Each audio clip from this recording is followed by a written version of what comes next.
বিধান। আজকের আলোচনা কি? বাচ্চাদেরকে মসজিদে আনার বিধান, এই সম্পর্কে আলোচনা করব। রাসূল করিম সাল্লাল্লাহু আলাইহি সাল্লাম মুয়াত্তা মালিকের ভিতরে এসেছে, নবী করিম সাল্লাল্লাহু আলাইহি সাল্লাম নামাজের সেজদা দিতেন। হযরত ইমাম হাসান এবং হুসাইন রাদিয়াল্লাহু তাআলা আনহুমা দোনোজন নানার ঘাড়ের উপর উঠে যেতেন, উপরে উঠে যেতেন। যেরকম আমাদের বাচ্চাদের অবস্থা, এরকম ছোট ছোট বাচ্চারা এই অবস্থাই করে। হুজুর সাল্লাল্লাহু আলাইহি সাল্লাম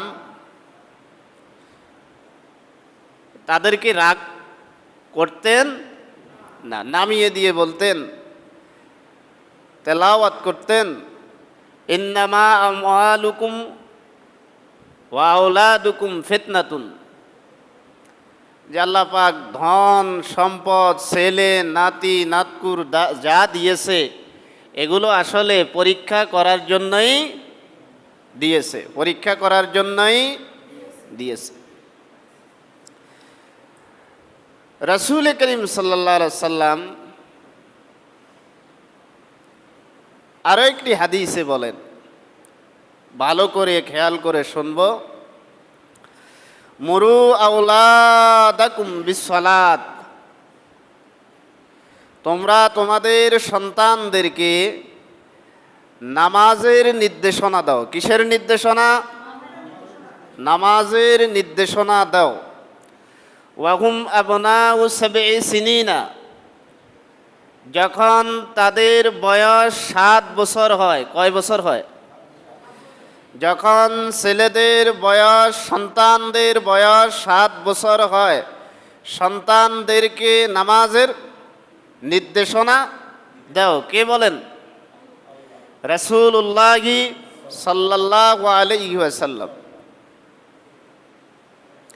মুরু আওলাদাকুম বিসসালাতি ওয়া হুম আবনাউ সাবঈ সিনিনা ওয়াদরিবুহুম আলাইহা ওয়া হুম আবনাউ আশরিন, আর তাদেরকে নামাজের জন্য প্রহার করো, মারো, যখন তাদের বয়স 10 বছর হয়। কয় বছর? কয় বছরে নামাজের নির্দেশনার কথা রাসূল করিম সাল্লাল্লাহু আলাইহি সাল্লাম বলেছেন? 7 বছর। কয় বছরে নামাজের জন্য পিটানোর জন্য রাসূল বলেছেন? 10 বছর। 7 বছরে নির্দেশনা, 10 বছরে নিজেদেরকে একটু জিজ্ঞেস করবেন, নিজেরা একটু আত্মসমালোচনা করবেন। 7 বছরের যে আপনার বাচ্চাটা আছে, কয়দিন বাচ্চাকে নামাজের কথা বলেছেন? বাবা মা উভয়কে বলতেছি, একটু আত্মসমালোচনা করবেন। কয়দিন আপনার বাচ্চাকে বলেছেন নামাজ পড়তে আসো, আব্বুর সাথে মসজিদে আসো? এই কথা কয়দিন বলেছেন? এটার জবাব আল্লাহর কাছে দিতে হবে। জানলেন না কেন? জানা তো আপনার উপর ফরজ ছিল। 10 বছর বয়সে কয়দিন আপনি আপনার সন্তানকে নামাজের জন্য পিটিয়েছেন, মার দিয়েছেন, খানা বন্ধ করে দিয়েছেন? কয়দিন দিয়েছেন? একটু নিজেকে জিজ্ঞেস করবেন। শুধু জান্নাতের আলোচনা হুজুররা করে, আমরাও দিদারসে জান্নাতে চলে যাব, এত সহজ নয়, এত সহজ বিষয় নয়। প্রত্যেকেরই কিছু দায় দায়িত্ব আছে। ওয়াফাররিকু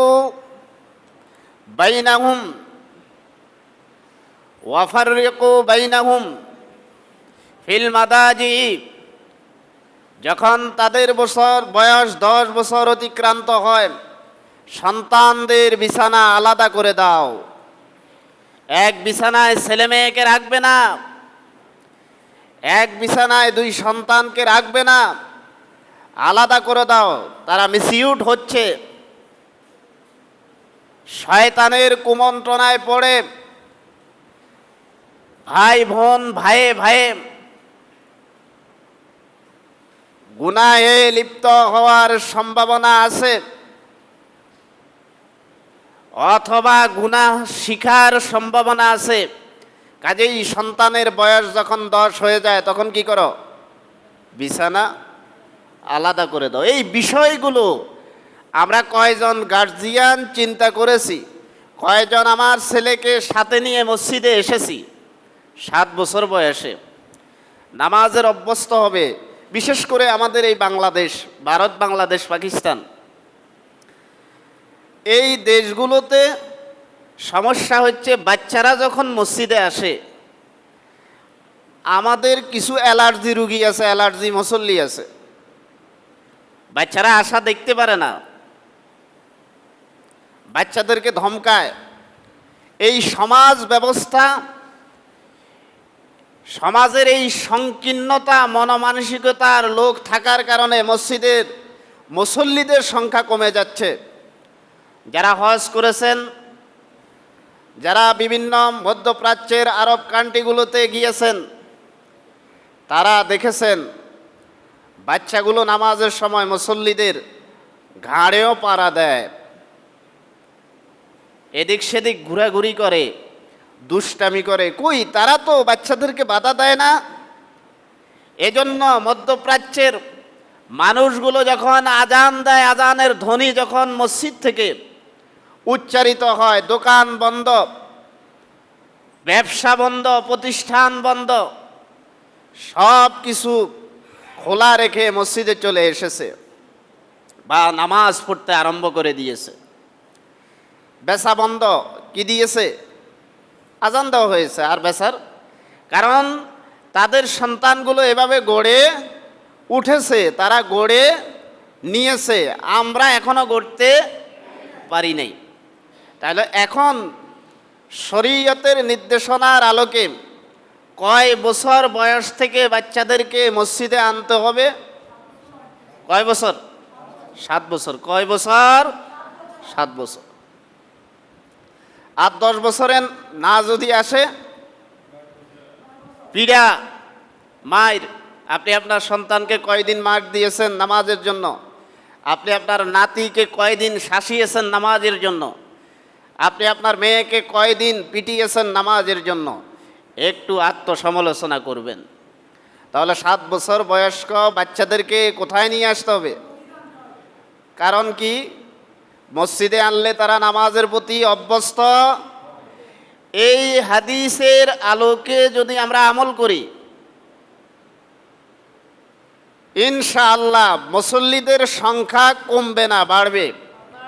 যেহেতু একটা 7 বছরের বাচ্চা মসজিদে আসতে যখন অভ্যস্ত হয়ে যায়, মানুষের ছোটবেলা যেগুলো করে সেগুলো থেকে যখন গড়ে উঠে যায়, বড় হলেও সেটা ছাড়তে পারে না। এখন যে মসজিদে আনবো, কোথায় দাঁড় করাবো?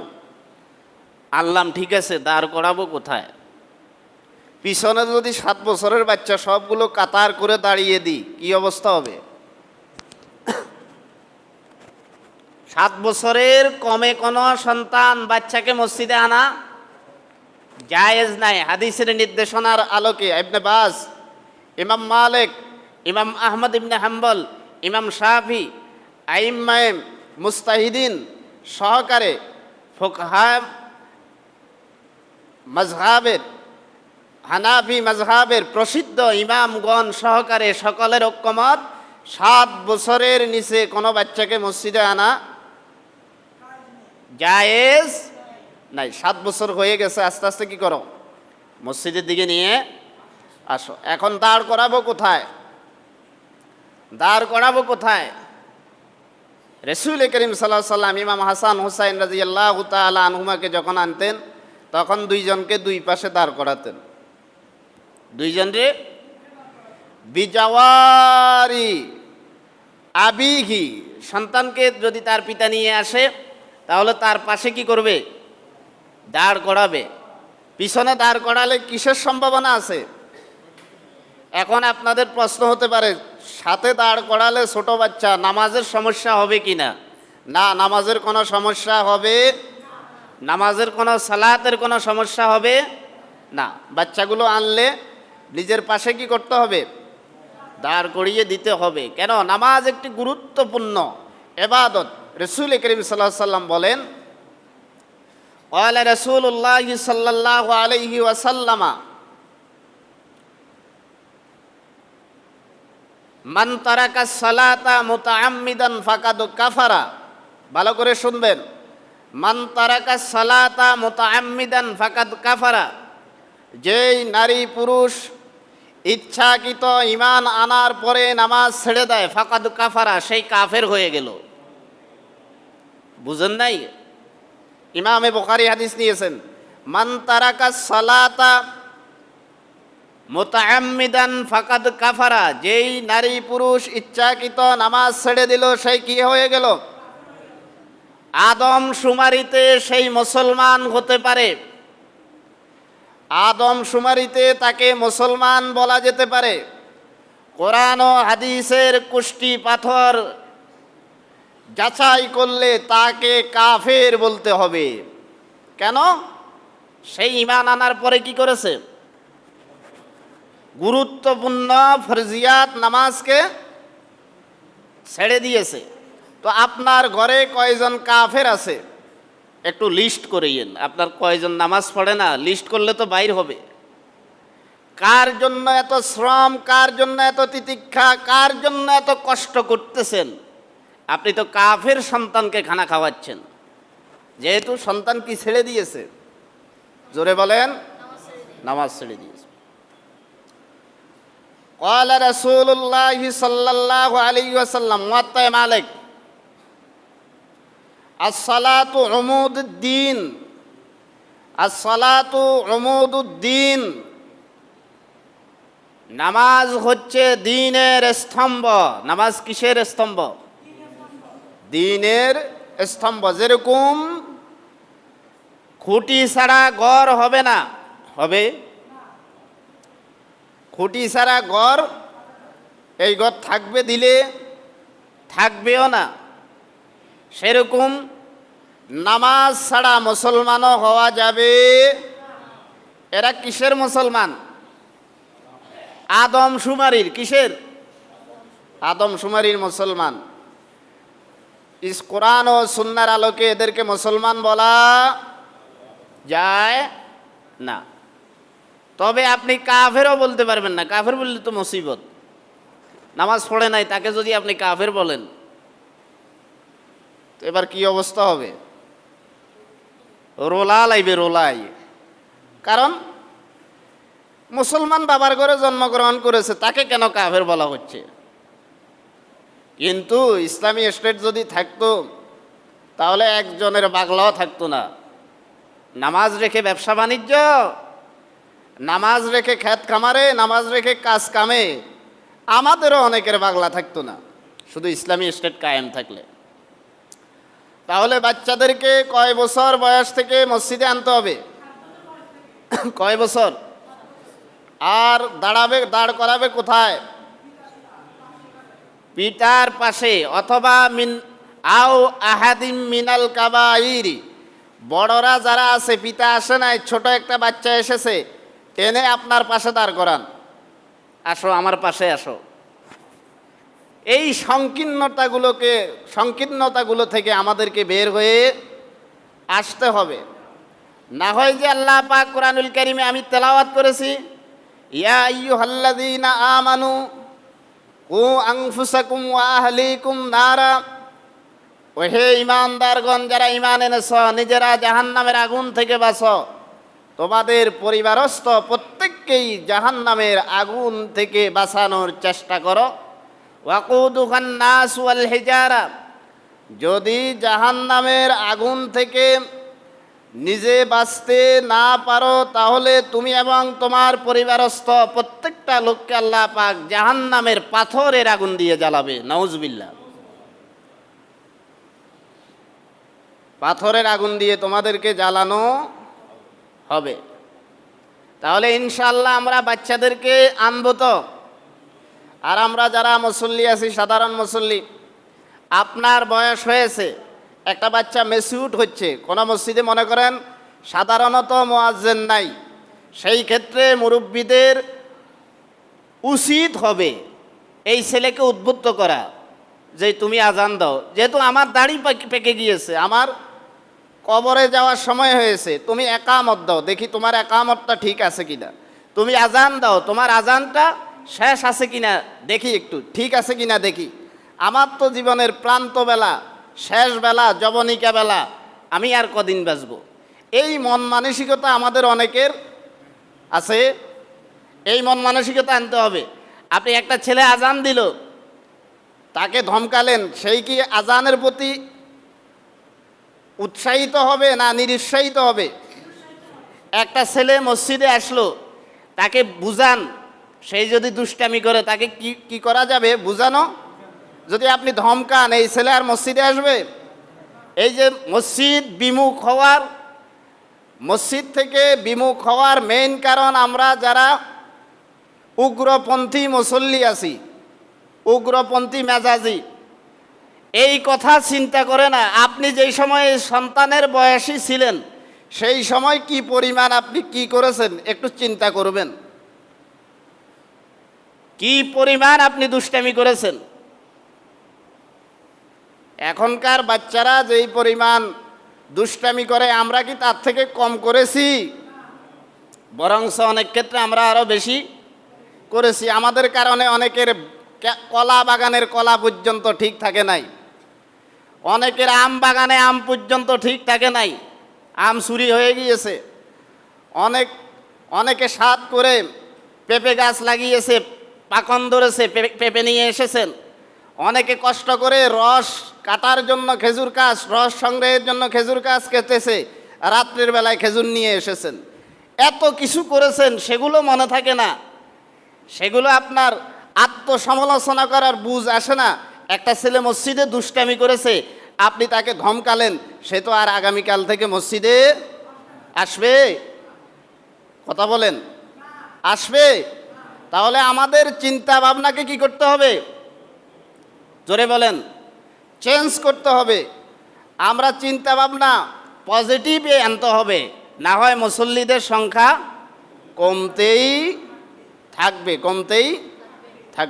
তো আমি বলেছিলাম, একটি হাদিস মুয়াত্তা মালিকের ভিতরে ইমাম মালিক রহমতুল্লাহ আলাই উল্লেখ করেছেন যে রাসূল করিম সাল্লাল্লাহু আলাইহি সাল্লাম যখন সেজদা যেতেন, হযরত ইমাম হাসান হুসাইন কোথায় থাকতেন? গাড়ের উপরে থাকতেন। তো হুজুর সাল্লাল্লাহু আলাইহি সাল্লাম কি বললেন? গাড় থেকে নামিয়ে দিতেন, আবার উঠতো, নামিয়ে দিতেন, আবার উঠতো। হুজুর সাল্লাল্লাহু আলাইহি সাল্লাম নামাজের সালাম শেষ করে বলতেন, কোরআন শরীফের আয়াত তেলাওয়াত করতেন, ইন্নামা আমওয়ালুকুম ওয়া আওলাদুকুম ফিতনাতুল লাকুম। তোমাদের ধন সম্পদ, তোমাদের ছেলে সন্তান, এগুলো তোমাদের জন্য কি? পরীক্ষা, ফিতনা।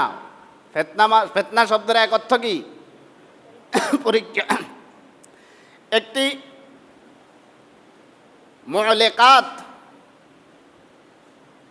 এর মধ্যে এসেছে, হযরতে ওমর ফারুক রাদিয়াল্লাহু তাআলা আনহু, তিনি একদিন আবু হুযাইফা সিররু রাসূলিল্লাহি সাল্লাল্লাহু আলাইহি সাল্লাম, উনি রাসূল করিম সাল্লাল্লাহু আলাইহি সাল্লামের গোপন বিষয়গুলো জানতেন।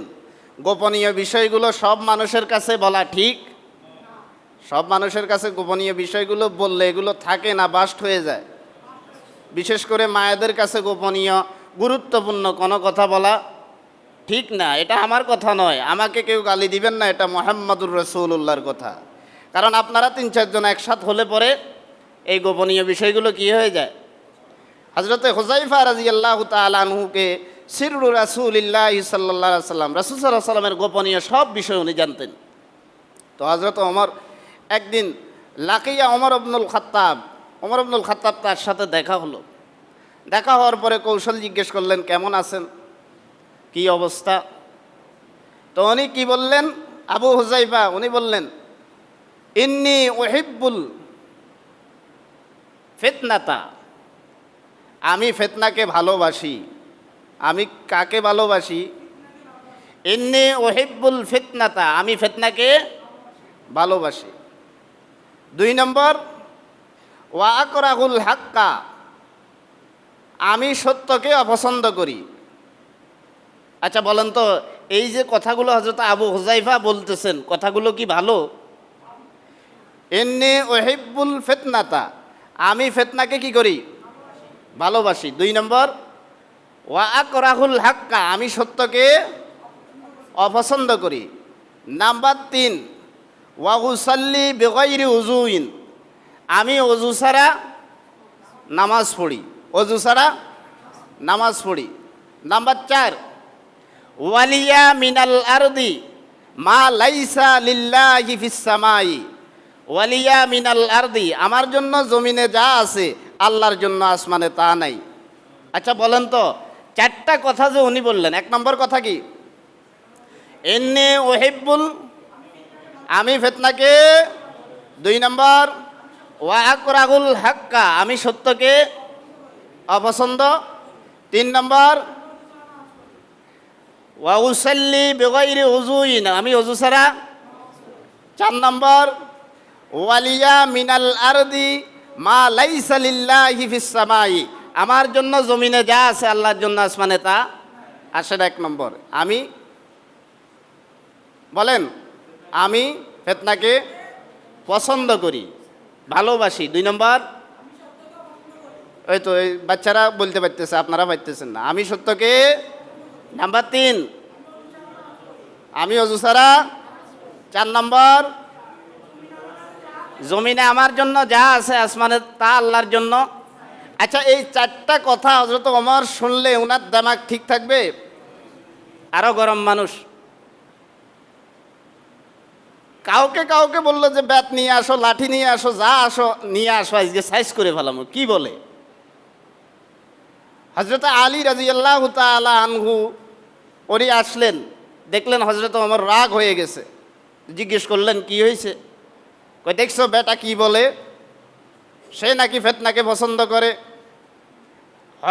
হককে অপছন্দ করে, অজু ছাড়া নামাজ পড়ে, তার জন্য যা জমিনে আছে আসমানে আল্লাহর জন্য তা নাই। এরে আমি জেইলে পড়বো আজকে আল্লাহ যা করে। এত ইমান হারা হয়ে গেছে। এই কথা মানুষে বলতে পারে? হযরত আলী বলেন থামেন থামেন, আপনি যে একটা লোক কথা বলল, তার হেকমা, তার কৌশল কি, তার বাচনভঙ্গি কি বুঝায়, এটা তো আপনাকে বুঝতে হবে। মারবেন তো মারবেন, একটু পরে মারেন। হযরত ওমর মারলে এই লোকের ফিটে আর চামড়া থাকবে? হযরত ওমর কেমন রাগী মানুষ ছিলেন। তার ছেলে অন্যায় করেছে, মদ পান করেছে, মদ বলেই দিই, মদ পান করেছে। আসেমকে বললেন তুমি ফিটাও, যেহেতু মদ পানের শাস্তি, গাঁজা পানের শাস্তি ইসলামে কয় বেত? 80 বেত। কয় বেত? 80 বেত। আসেম 2টা দেওয়ার পরে উনি বেত কাড়ি নিলেন। ওনার কথা যে তুমি বাড়ি দিবে, আরো কষাই দাও, আরেকটু জোরে দাও, কি বাড়ি দিচ্ছ, এটা তো হদ আদায় হচ্ছে না। নিয়ে 40টা দেওয়ার পরেই সন্তান মারা গিয়েছে, নিজের সন্তান। তারপরে কবরস্থ করলেন মাটির উপরে, কবরের উপরে বাকি 40টা মেরেছেন। এর নাম হযরত ওমর। আমরা পারবো? তো এরকম রাগী মানুষ 4টা কথা শুনেছে, মাথা রক্ত উঠে গিয়েছে। তো বলল থামেন, আমি আপনাকে বুঝিয়ে দিচ্ছি। উনি যে বললেন উনি কাকে পছন্দ করেন? ফিতনাকে পছন্দ করেন। আপনি কি কোরআনের এই আয়াত পড়েন নাই? ইন্নামা আমওয়ালুকুম ওয়া আওলাদুকুম ফিতনাতুল লাকুম, তোমাদের ধন সম্পদ, ছেলে মেয়ে, এগুলো তোমাদের জন্য ফিতনা। আচ্ছা বলেন তো, আপনি আপনার সন্তানকে ভালোবাসেন না? কাকে বলতেছে? হযরত ওমরকে। কে বলতেছে?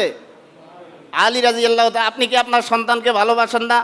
আচ্ছা আপনার তো বেশি সম্পদ নাই, আপনি খলিফা হলেও আপনার বেশি সম্পদ, আপনি যেই ঘরে থাকেন এই ঘরকে ভালোবাসেন না? উনি তো নিস্তব্ধ হয়ে গেলেন যে আবু হুযায়ফা তো ঠিকই কথা বলতেছে। আমরা প্রত্যেকেই কি করি? আরে ফিতনাকে ভালোবাসি। আমরা প্রত্যেকেই কি করি? ফিতনাকে। নাম্বার 2 কি? 2 নম্বর কি? আমি সত্যকে অপছন্দ করি। আমরাও সবাই সত্যকে অপছন্দ করি। সেটা কি? হযরত আলী বললেন যে আল্লাহ পাক যে বলেছেন কুল্লু নাফসিন যায়িকাতুল মাউত, প্রত্যেক মানুষকে মরা লাগবে, প্রত্যেক মানুষকে মৃত্যুর স্বাদ আস্বাদন করা লাগবে। তো যেহেতু মৃত্যুর স্বাদ আস্বাদন করা লাগবে, আচ্ছা বলেন তো, আপনি কি মরতে চান কিনা? আপনি মরতে চান কিনা? হযরত আবু হুযায়ফা কাকে বললেন? হযরত ওমর কে বললেন, আপনি কি মরতে চান? কয় না, আমি তো মরতে চাই না। তো আবু হুযায়ফা বুঝিয়েছে যে আমরা প্রত্যেকেই মৃত্যুকে কি করি? অপছন্দ করি, কেউ মরতে চাই না। যাদের টাকা বেশি আছে, যদি হায়াত কিনা যাইতো আর যৌবন কিনা যাইতো, কি আকারে যে টাকা পয়সা ব্যয় করতো। কারণ যৌবন থাকলে বিবাহ তো আরও করতে পারবে। 40-এর পরে যৌবন যখন থাকে না, তখন তো আর এই লোকের বেলা থাকেনি, কোনো বেলা নাই, মাইওলার কাছেও দাম নাই। ওয়া আকরাহুল হাক্কা, তারপরেও বেলা না থাকলেও কেউ মরতে সবাই বাঁচিয়ে থাকতে চায়। সবাই চিকিৎসা করি, প্রয়োজনে সব কিছু বিক্রি হয়ে যাবে, তারপরেও চিকিৎসা করানোর জন্য সবাই কি করে? চেষ্টা করে। নাম্বার 3 নম্বর কি? আমি অজু ছাড়া ওয়া উসাল্লি বিগাইরি উযুইন। আচ্ছা, আগের দুইটা বুঝলাম, আমি অজু ছাড়া কেমনে নামাজ পড়ে?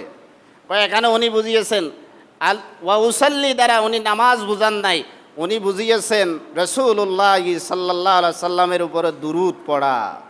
উনি সব সময় নবীর উপরে দুরূদ পড়ে। আর দুরূদ শরীফ পড়তে অজু লাগে সাল্লাল্লাহু আলাইহি ওয়াসাল্লাম। অজু ছাড়া পড়া যাবে তো? যাবে। উনি বুঝিয়েছেন এটা, আপনি বুঝছেন উল্টা। আপনি বুঝেছেন কি? এজন্য বেদ তালাশ করতেছেন মারার জন্য। নাম্বার 4 নম্বর কি বলেন? আমার জন্য জমিনে যা আছে, আল্লাহর জন্য আসমানে তা। তো বাকি 3টা বুঝলাম, 4 নম্বরটা কি? সব কিছুর মালিক কে? আল্লাহ। জমিনের মালিক, আসমানের মালিক, আমার মালিক। তো এটা কি বুঝাইলো? কয় এটা বুঝাচ্ছে এটা যে আপনি কি সূরা ইখলাস পড়েন নাই? সূরা ইখলাসের ভিতরে তো আল্লাহ পাক বলেছেন লাম ইয়ালিদ ওয়া লাম ইউলাদ। আল্লাহ কাউকে জন্ম দেয় নাই, তাকেও কেউ জন্ম। আল্লাহর পিতা নাই, আল্লাহ কারো পিতা নন। আল্লাহর পিতা নাই, আল্লাহ কারো। আল্লাহর স্ত্রী নাই, আল্লাহর কি স্ত্রী আছে? তাহলে জমিনে আমার ওনার জন্য, হুযায়ফার জন্য স্ত্রী আছে, ছেলে আছে, মেয়ে আছে।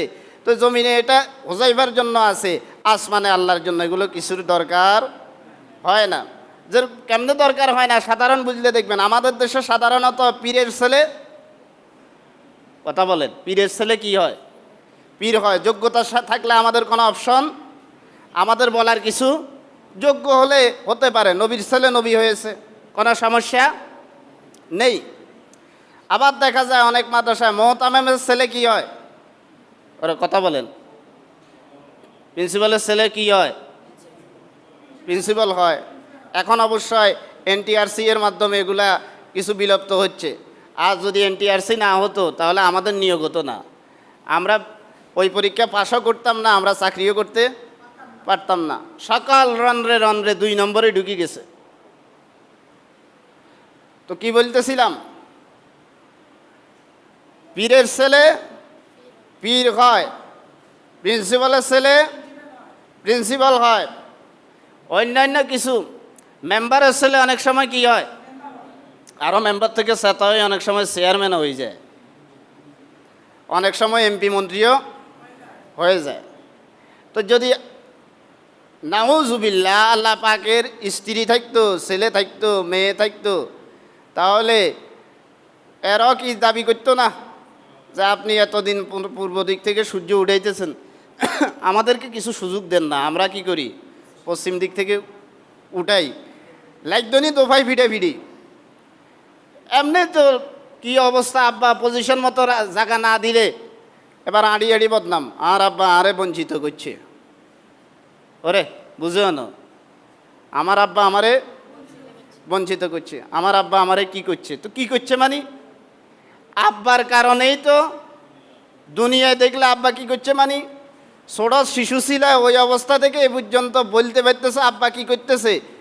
সেই সময় যদি তোমার টোঁড়া সিবি বা পানির ভিতরে ফালাই দিত তো আজকে এই কথা বলার সুযোগ পাইত না। তাহলে এই কোশ্চেন যেহেতু মানুষরা করে, আসমানে এই কোশ্চেন চলতো কি না? চলতো। ও আপনি এতদিন ক্ষমতাত বই রয়েছেন, আর কতদিন থাকবেন আঙ্গুরে দেন না। এই জন্য আল্লাহর কি নাই, আল্লাহ এগুলো থেকে কি সুবহানাহু ওয়া তাআলা, আল্লাহ পবিত্র। তাহলে প্রথম প্রশ্নের আলোচনাই আমাদের ইন্নী উহিব্বুল ফিতনা, আমরা সকলেই কাকে ভালোবাসি? ফিতনাকে ভালোবাসি। ফিতনা কি? সন্তান, ধন সম্পদ যা আছে এগুলো কি ফিতনা। মনে করেন আমি একটা পুকুর লিজ নিয়েছি, এখন জোহরের ওয়াক্তের সময় হয়েছে, প্রচুর বৃষ্টি, এটা আমার সম্পদ, যেহেতু আমি মাছ ফেলে গেছি, প্রচুর বৃষ্টি, তা এখন চতুর্দিকে জাল না দিলে আমার মাছ সবগুলা বের হয়ে যাবে, তখন আমি কি করব? ওরে বুঝো না, আমি হুজুর হইলে আবার ঘিরা দিব না কেন? ইন্নী উহিব্বুল ফিতনা, আমরা সকলেই ফিতনাকে কি করি? ধন সম্পদকে ভালোবাসি। কাজেই অনেকেই ফিতনা শব্দটাকে খারাপ অর্থে নিয়ে থাকি, যেটা খারাপ। আসলে ফিতনার এক অর্থ পরীক্ষা।